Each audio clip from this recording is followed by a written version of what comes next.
আসসালামু আলাইকুম। আন্টি কেমন আছেন? না না আন্টি, ওর সাথে তো আমার দেখা হয় নাই। আচ্ছা ঠিক আছে আন্টি, আমি দেখতেছি আর কি পাওয়া যায়। আচ্ছা। আমার মনটা করে চুরি বুকে মারলি বিষের চুরি কোথায় গিয়া হইলি গোপন ধন। আমার মনটা করে চুরি বুকে মারলি বিষের চুরি কোথায় গিয়া হইলি গোপন ধরতে নাহি পারি বন্ধু। হৃদয় পাষাণ তোর এতই অভিমান, তোরে ছাড়া একলা জীবন কেমনে দেই পারি। আমার মনটা করে চুরি বুকে মারলি বিষের চুরি কোথায় গিয়া হইলি গোপন ধরতে নাই পারি বন্ধু। হৃদয় পাষাণ তোর এতই অভিমান, তোর।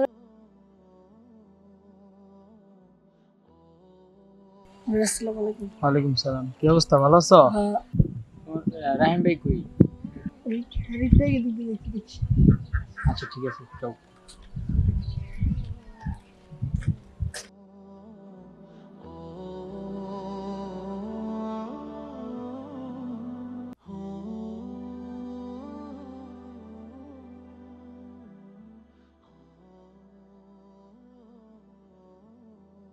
কি রে, কি অবস্থা রে তোর?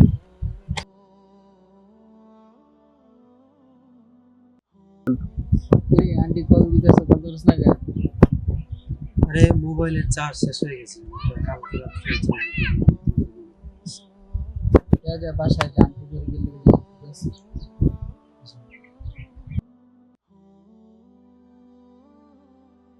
কি রে আঙ্কেলের কি অবস্থা? বেটা যাও তা আছে বেটা।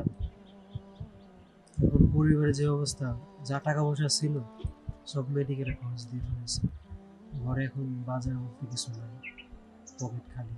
আর এমন বেকার হয়ে গেছে বেটা, স্টুডেন্ট লাইফ, কোনো কাজ কাম করি না। কারো কাছে যদি বলি একটা কাজ নেই, কেউ দিতে চাইতেছে না।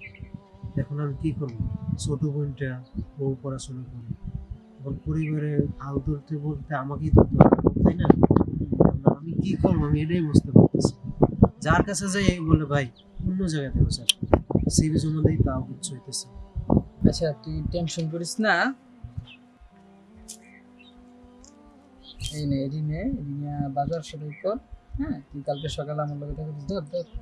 তুই কালকে সকালে আমার লগে দেখা করিস, আমার এক আঙ্কেল আছে, আঙ্কেলের দোকান আছে, তুই যেহেতু কম্পিউটারের কাজ জানোস, আঙ্কেলের সাথে কথা বললো তোর আমি সেখানে ঢুকে দিতেছি। সকালে আমার লগে দেখা করিস, ঠিক আছে? বন্ধু চাকরি দিস রে ভাই। ঠিক আছে, তুই আমার টেনশন করিস এখন না, আমি পুরো কাকার অবস্থা লগে কথা একদম শেষ বলতেছি। হয়ে গেছে। আমি চাকরিটা কাকার তো লগে দিস, কথা বলতেছি, তুই টেনশন আর করিস না। তোর টাকা আমি দিয়ে দেবো, সমস্যা নেই। তোর চাকরিটা প্রয়োজন বুঝছো? না তুই তারপরে টেনশন আমার করিস না, আমি কাকার লগে যোগাযোগ করতেছি। তুই যা এখন বাসায় এসে যা।